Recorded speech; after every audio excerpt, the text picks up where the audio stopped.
Some great houses call us upstarts, but the truth is that while the Starks and Lannisters fell to the Targaryens in defeat, House Tyrell rose.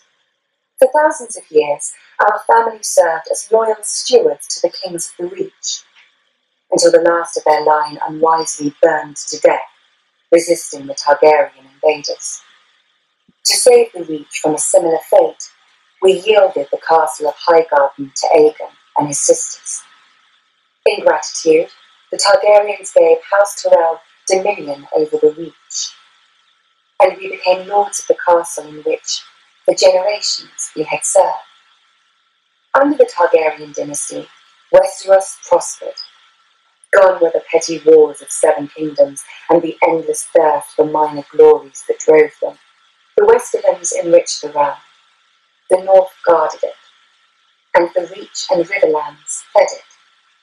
This harmony is what Robert Baratheon shattered with his rebellion against Aerys Targaryen.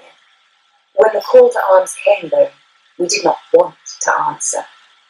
The Reach is a gentle land, and honestly, the Mad King was not much loved. But we owed peace and status to his family.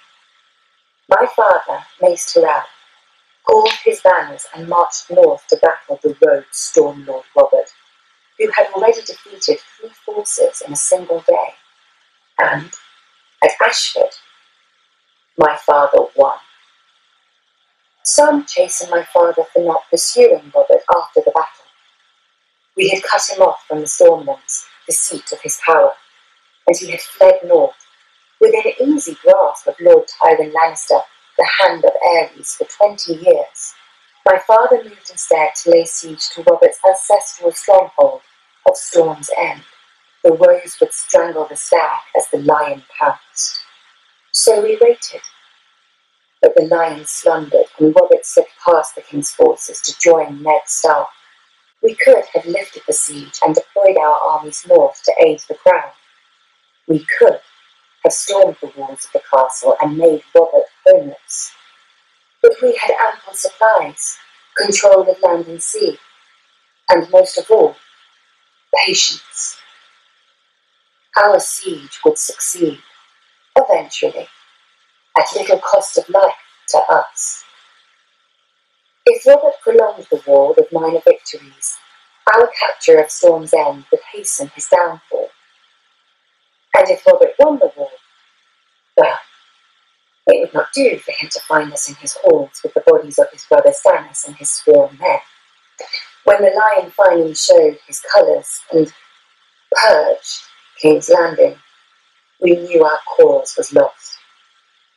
My father chose the peaceful route and bent the knee to Robert, who heartily pardoned us. Strange, considering how we'd beaten him and starved his brother to the brink of death. We were to keep our lands, castle and title, but we knew that we would never be welcome at court. It didn't matter. The Reach was still the most fertile of the 7 kingdoms, and under our hand. Every flower, even the rose, needs pruning. Then it grows strong.